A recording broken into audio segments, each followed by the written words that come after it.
জানি জানি তুমি এসেছো এ পথে মনেরও ভুলে, তাই হোক তবে তাই হোক, দ্বার দিলাম খুলে।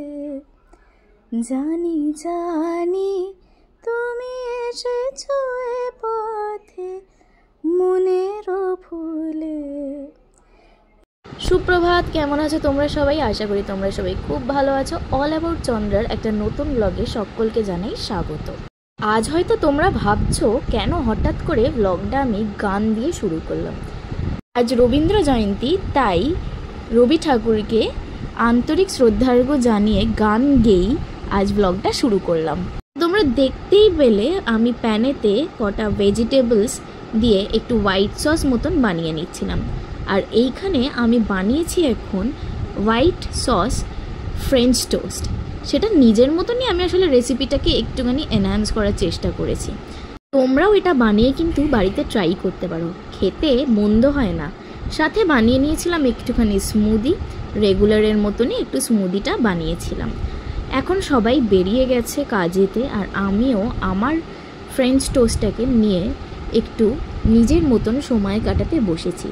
সময় কাটাতে কাটাতে আমার খেয়াল পড়লো যে আমার নেল পলিশের হালটা খুবই খারাপ, তো আজকের একটুখানি নেল পলিশটা রিমুভ করে নেব।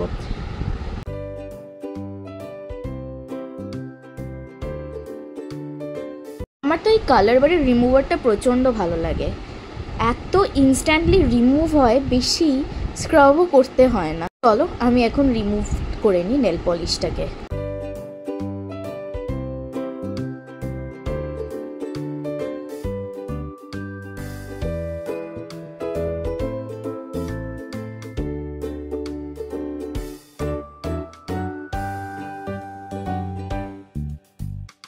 তোমরা দেখতেই পাচ্ছ যে বেশিক্ষণ আমাকে একদমই স্ক্রাব করতে হচ্ছে না, একটুখানি নিয়েছি আমি টিস্যুতে রিমুভারটা, আর একদম সুন্দরভাবে ক্লিন হয়ে যাচ্ছে নেল পেন্টসগুলো।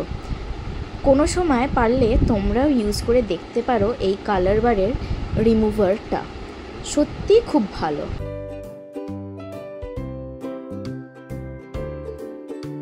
এখন আমি বানাবো মুগ পালং। অনেক পালং শাক ছিল, তাই ভাবলাম চচ্চড়ি না বানিয়ে একটু মুগ পালং বানানো যাক। চলো এটা আমি ঝটপট বানিয়ে ফেলি।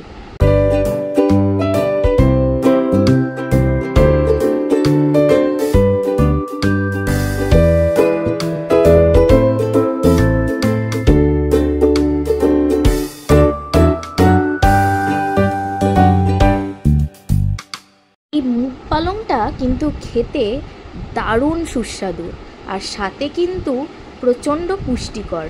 তোমরা একবার বাড়িতে বানিও, আর বানিয়ে আমাকে জানিও কেমন লেগেছে খেতে।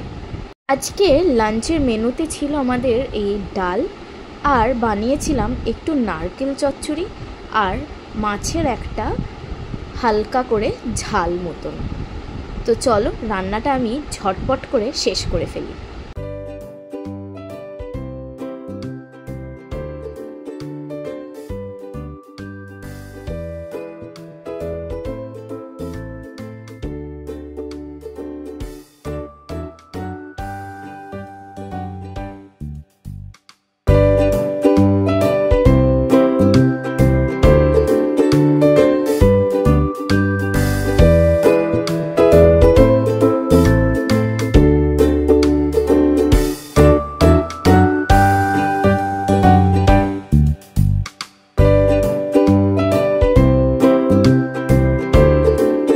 কমপ্লিট হয়ে গেছে রান্না, আর এখন আমি নোটিস করলাম যে আমার স্কিনটা প্রচণ্ড অয়েলি হয়েছে, আর একটা কেমন ট্যানিশ ভাব এসেছে।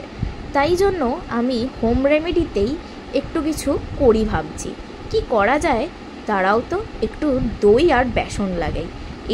এই দই বেসন লাগানোটা ভীষণই ভালো স্কিনের জন্য।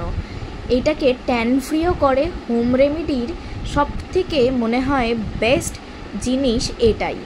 এটাতে ট্যান ফ্রি তো করবেই, আর সাথে স্কিনটা এত গ্লোই হয় যে কি বলবো। আমি এখানে নিয়েছি 2 চামচের মতন দই, আর সাথে অল্প একটু হলুদ দিয়েছি আর 1 চামচ বেসন দিয়েছি। এটাতে স্ক্রাবিংটাও ভালো হয়। আর কারোর যদি white heads are black হেডসের problem থাকে তাহলে এইটা দিয়ে স্ক্রাব করলেও কিন্তু ভালোই ফল পাওয়া যায়। তো চলো এটাকে আমি ভালো করে মিক্স করে নিচ্ছি। তো দেখতেই পাচ্ছ আমার মিক্সিং হয়ে গেছে। আর হলুদ দেওয়ার ফলে বেশ একটা সুন্দর গ্লো দেয়। চাইলে এটাতে একটু মধুও দিতে পারো তোমরা। আমার মধুটা স্যুট করে না, গালেতে দিলে পরেই কেমন একটা অ্যালার্জি মতন হয়ে যায়, তাই আমি দিইনি। কিন্তু হানি ব্লেন্ড করলে ভালোই লাগে। তো চলো আমি এটা ভালো করে মুখে মাস্কটা লাগিয়ে ফেলি। মাস্কটাকে আমি রেখেছিলাম প্রায় 10 মিনিটের জন্য। দেখতেই পাচ্ছ স্কিনেতে এটা একদম সফট হয়ে গেছে। এবারে আমি এটাকে ভালোভাবে জল দিয়ে ধুয়ে নেব। ধোয়ার পরের স্কিনটা দেখো কতটা গ্লোই লাগছে দেখতে। সত্যিই এটা ইনস্ট্যান্ট কাজ করে। ফেস ক্লিন করার পর আমি চলে গেছিলাম স্নান করতে। স্নান আমার হয়ে গেছে আর আমি রেগুলারের মতন ডিউবি ময়শ্চারাইজারটা লাগিয়ে নিয়েছি ডট অ্যান্ড কিট। আর আজকে সত্যি বলছি এমন কিছু বেশি স্কিনটা কিন্তু ড্রাইও লাগছে না, খুবই সফট লাগছে আর ভালো বেশ একটা ফিল আসছে। স্নান করবার সময় আমি আর কোনো স্ক্রাব ইউজ করিনি, শুধু অ্যাপেল সিডার ভিনিগার ওয়াওয়ের ফেস ওয়াশটা দিয়েই আমি ফেস ক্লিন করেছি। আজ লাঞ্চে ছিল তোমরা তো জানোই ভাত, নারকোল চচ্চড়ি, পালং শাক দিয়ে ডাল আর একটু মুড়ো ভাজা। মুড়ো ভাজা খেতে আমার বেশ ভালো লাগে। কোল্ড কফি খেলাম বিকেলবেলা। আজকের ব্লগটা এতটাই। ভালো লেগে থাকলে লাইক, শেয়ার, সাবস্ক্রাইব।